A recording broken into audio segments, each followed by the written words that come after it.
Okay, good morning and welcome to Yeshiva YouTube, just Daf It. Today we're doing Nedarim Daf Lamed Chet, number 38. A great share for you today. I'm going to be talking a little bit about who HaKadosh Baruch Hu is Mashra Shechina on.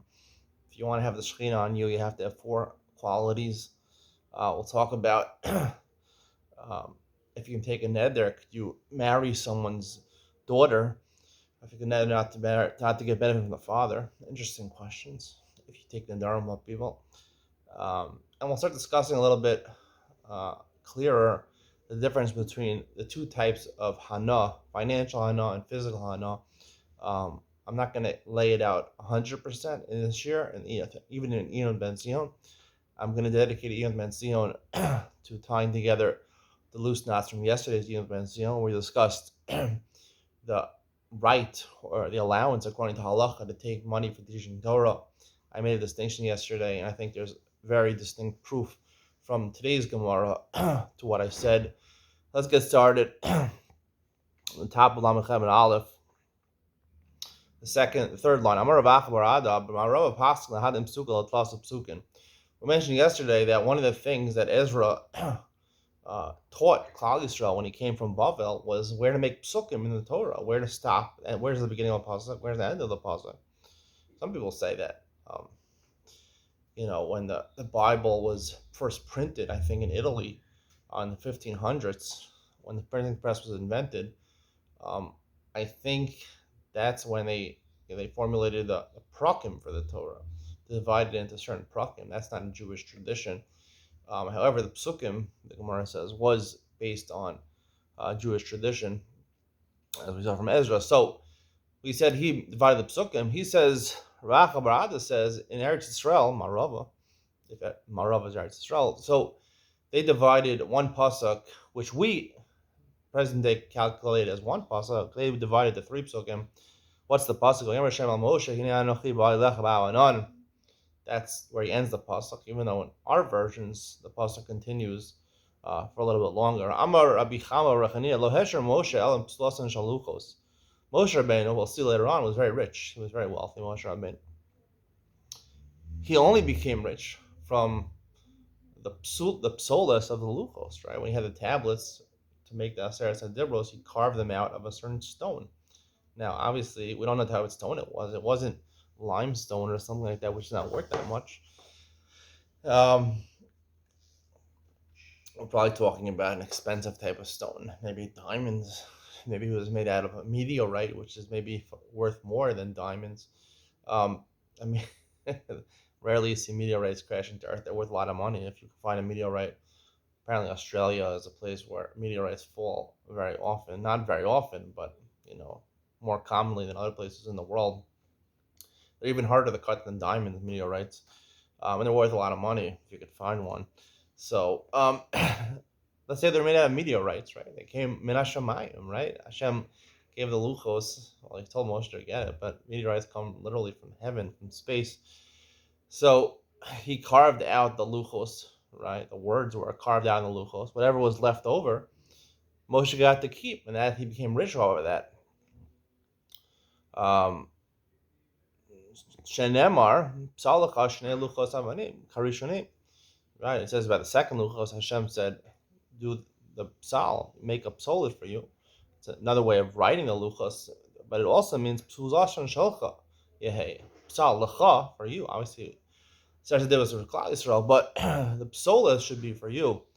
The waste should be for you. Amar Yosef Rechanina, lo nidin the Torah ela Moshe Lazaro. He makes an incredible statement. He says the Torah was really only given to be kept, to be taught and learned by Moshe and his descendants, his personal descendants, not the rest of Klal Yisrael. Shneimar ksav lecha psal lecha. There's two psukim. One says ksav lecha, one says psal lecha. Ma psulas and shalcha, just like the psulas we just learned belong to Moshe exclusively. Af ksav and shalcha. Also, the written Torah only exclusively belongs to Moshe Rabbeinu. Moshe nagbar tovas ayim, nonetheless, Moshe was a generous person. He gave it to Klal Yisrael. V'lo kazav omer tova ayinu yivarach. Someone who is a generous person, he'll be blessed. Mesa Rav Chisda, Vosi Siva Hashem Mesa Hilam and Eschem Vosi Siva. We had a pasuk we quoted yesterday. Moshe says, Hashem commanded me to teach you. So obviously Hashem commanded him to teach Klal Yisrael, not just for himself. The Gemara answer is, also Vosi Siva, Hashem commanded me to learn the Torah and teach the Torah to myself and my descendants, Bani Lachem, and I myself decided on my own discretion to teach the Klal Yisrael. Another pasuk we brought yesterday. See, Moshe said, Hashem taught me Torah, so I should teach to you. I taught you Torah like Hashem commanded me, Elokai. So the Gemara again answers, Osi Siva, Hashem commanded it to me, V'ani lachem, and I decided to give it to you also. V'ata kisvu lachem es ashir azos.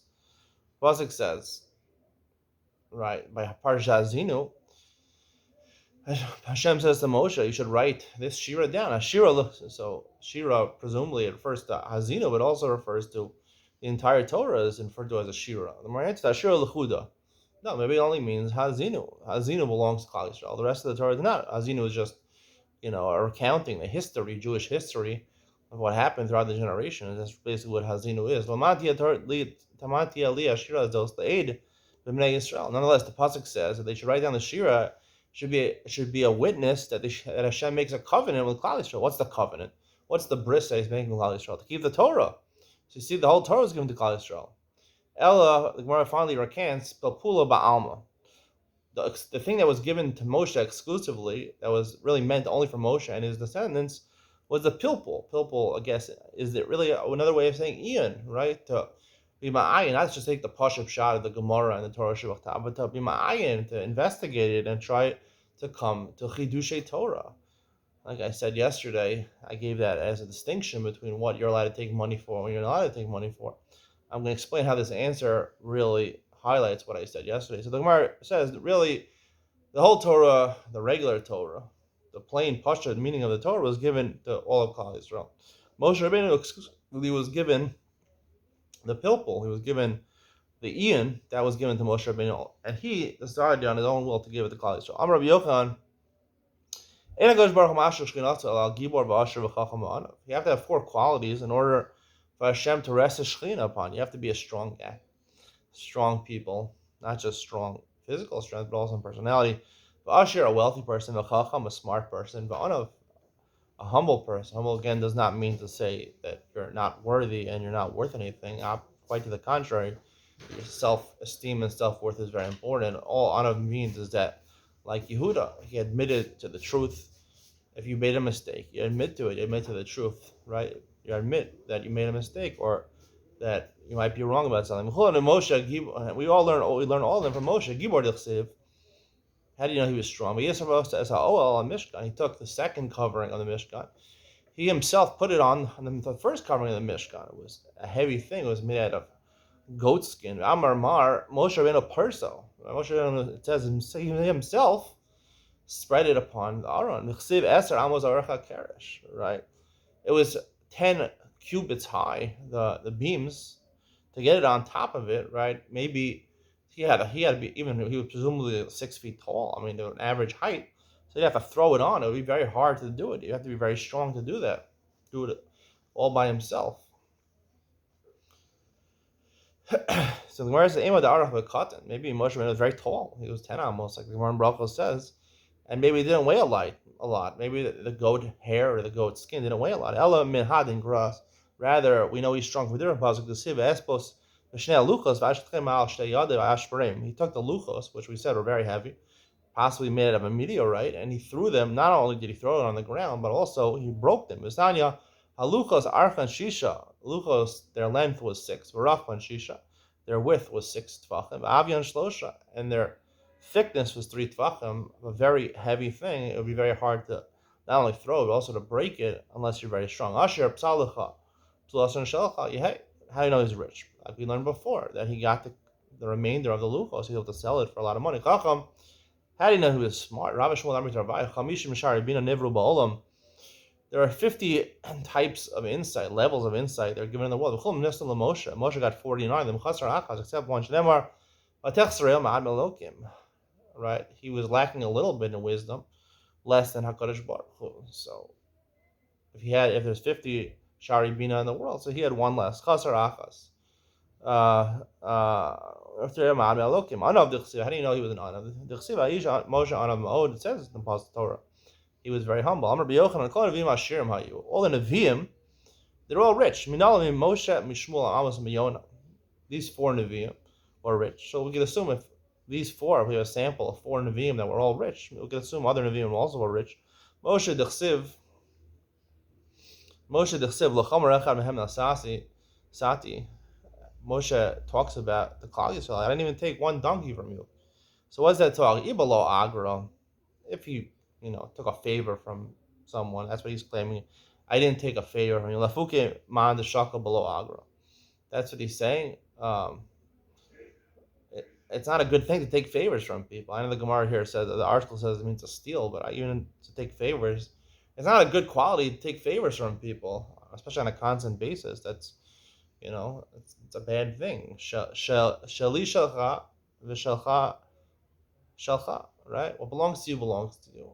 What belongs to me, I'll share with you if I have the ability to. That's the highest level. It says at Perek levels. You shouldn't be taking favors from other people. There was a lady, one of the neighbors, that came to the door last night. This family often comes to where I live to ask for small things: a cup of milk, an egg, a bag of flour, baking paper, dates, diapers. She came last night for a diaper. But, she literally comes every night. I mean, not her, the mother, the children. The mother sends the children. I always say to my wife, I said, it's ridiculous. We have a store. We live right across the street from the Makola, the local convenience store here. All these things are available. It's open till 10 o'clock at night. Most of the time she comes over, she can go buy she comes for a cup of milk, go to the store and buy a carton of milk. But no, she refuses to do that. So, I always, listen, I live with my mother-in-law, my mother's a very generous person. She always has no problem giving to people. She loves to give to people. But I'm not like that. I'm a fair person. And yes, I believe if you need to take a favor, you should take a favor, but you shouldn't do it on a constant basis, especially when you have the ability to buy it yourself. So the lady, we were eating dinner last night. So the lady comes in. She asked my wife to get a diaper, and we're eating in the middle of eating.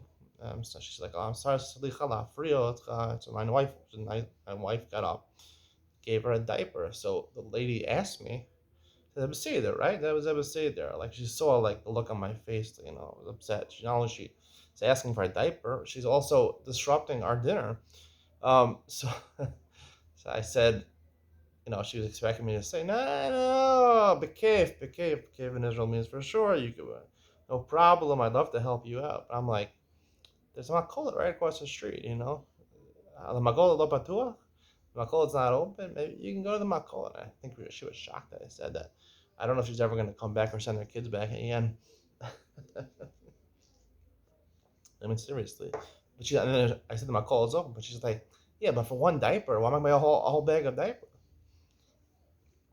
And she has a daughter with kids. She'll come over, you'll store it. My mother, when I come to my mother's house, she buys, the whole store out. She buys 10 packages of diapers, 10 packages of baby wipes. So she's prepared. She doesn't go knocking on the neighbor's door and say, you know what, my son's over with his kids, and they need a diaper. You having a spare diaper?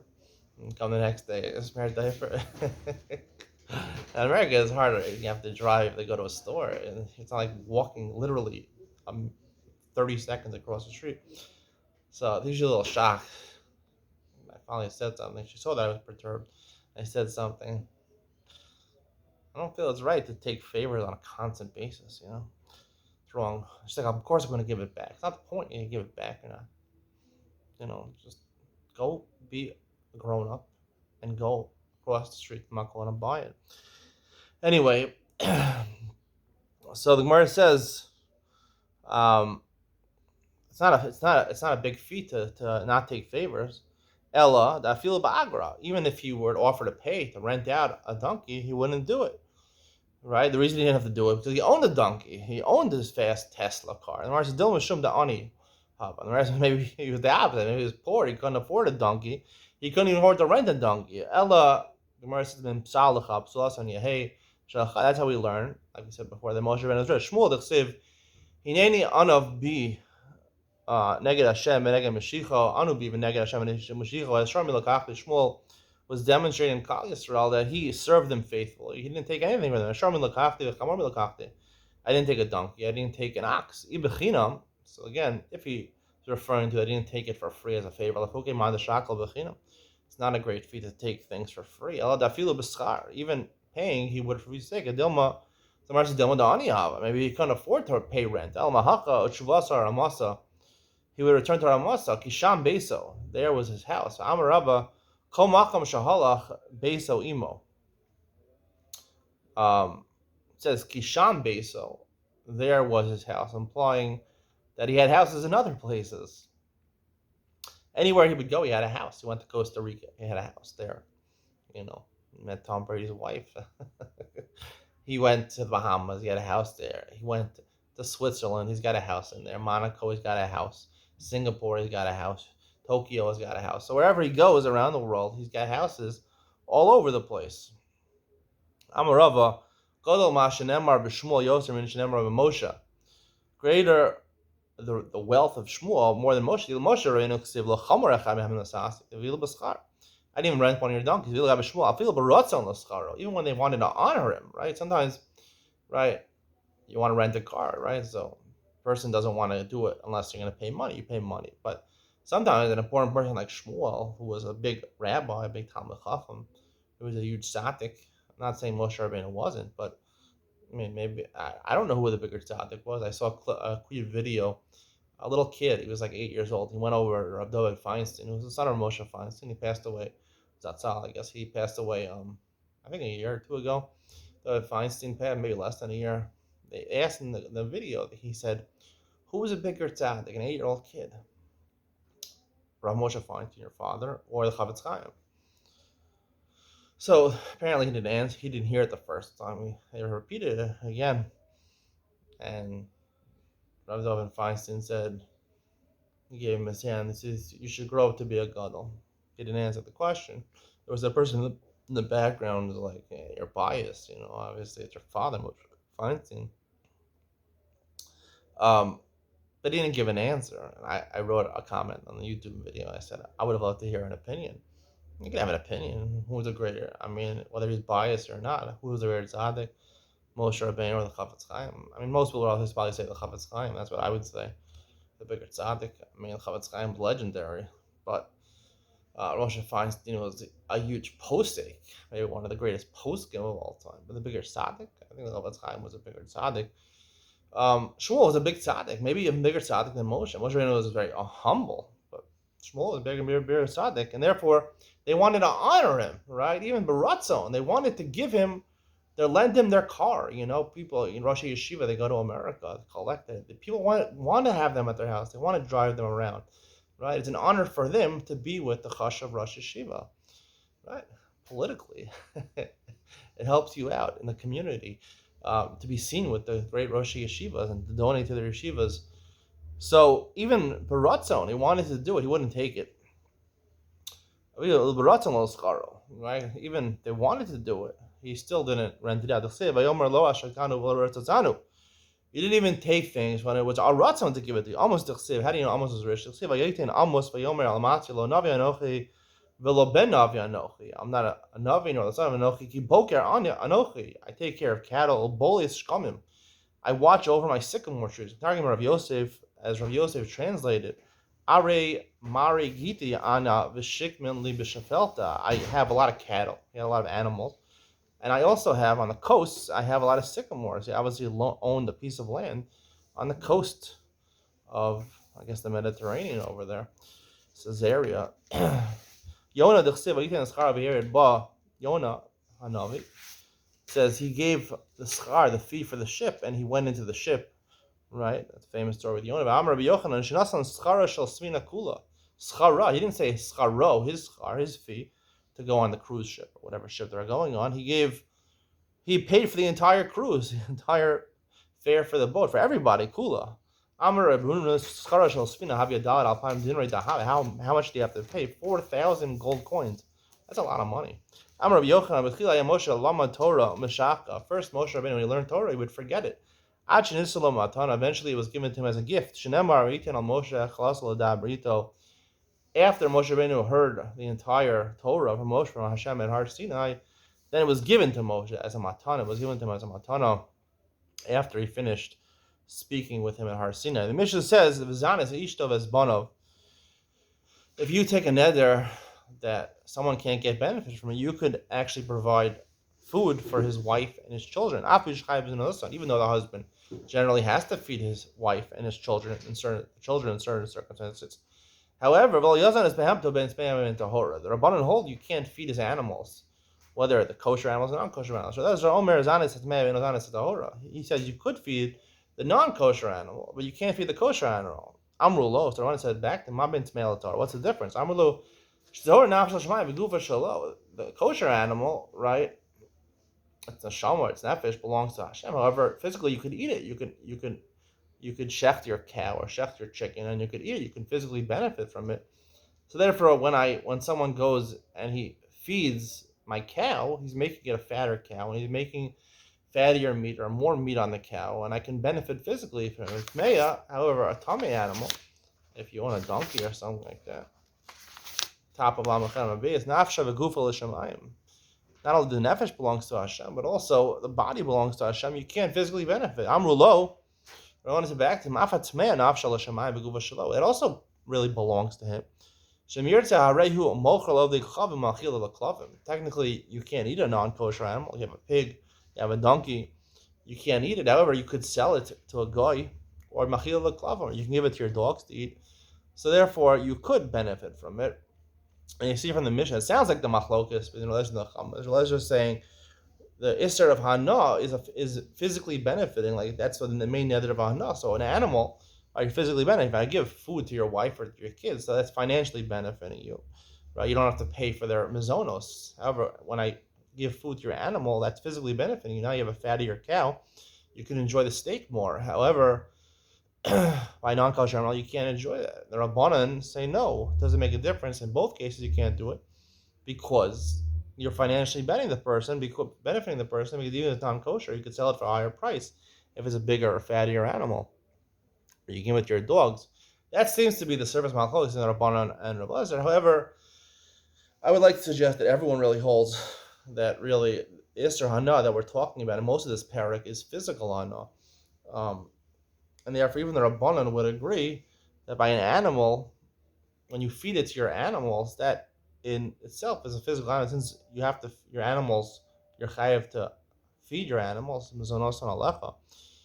that's considered physical. And usually, if you sell an animal to a goy, a lot of times they'll trade it for a kosher animal, in which case you will physically benefit. So therefore, the Rabbanan say in both cases, it will usually lead to physical benefit. Amar Rav Yitzchak bar, I'll talk more about this in the coming daf, especially Iyum Benzina. Amar Rav Yitzchak bar Chananya, Amar Rav Huna, Hamudra Mechavero Mutal Lehasi Lo Bito. Someone who's forbidden to get enough from his friend, you're allowed to marry.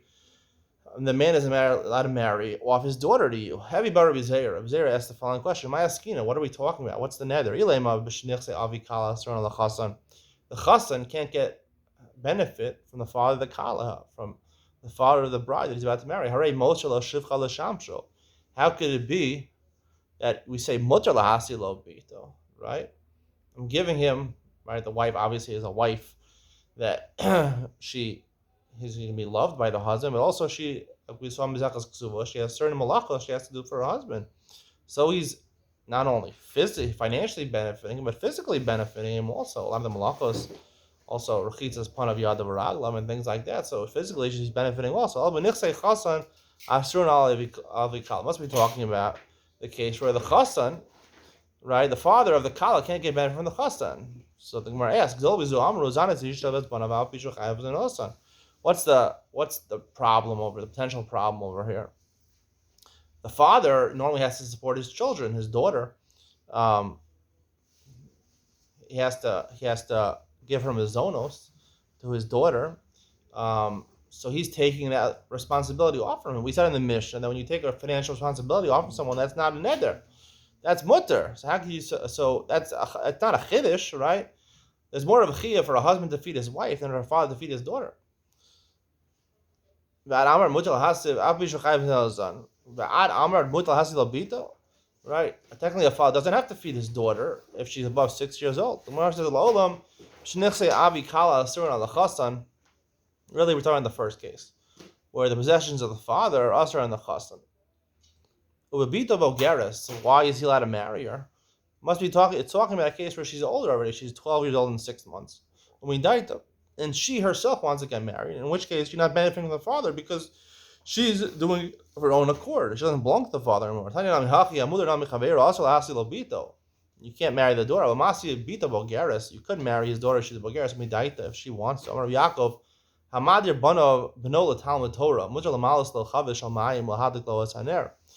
you take a neder that you say, I'm not going to benefit my son. I'm giving a different explanation in the article here. That's what I believe the explanation is.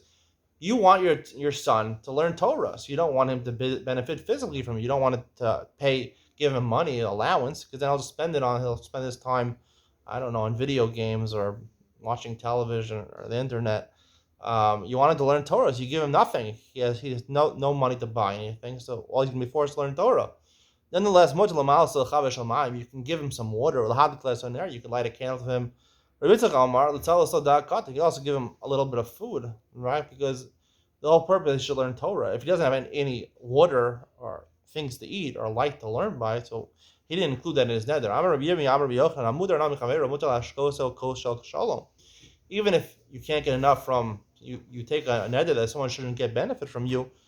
You could give him a koshel shalom. I knew hacha targimu koshel based avel. In Bavel, they explain this talking about when you go to a mourner's house. People think a mourner's house is very sad. You sit there, you're very quiet. But according to the Gemara and the Gemara in Ksubos, people drank cocktails at mourner's houses. There are 10 kosos they drink at a base Avel. You're supposed to make the situation a little better. People think an Avel base Avel is supposed to be very sad. You have to give consolation. The Gemara says in Misachas Sanhedrin, Tein Sheichar al-Ovid, Umiyayin the Mari Nefesh. People are depressed. You give them fancy wines and fancy cocktails. Marava Amri Koshel Beisach America talking about when you go to a spa, right? A spa is a luxurious experience, going to massage, a jacuzzi over there. So you have cocktails also. So those things are more honorary type of drinks. Honorary type of drinks are not really the main point of the drink is an honor and not the physicality of the drink. Of course, they're enjoyable, but it's the honor, and that's why it's not considered a benefit, a physical benefit. Like the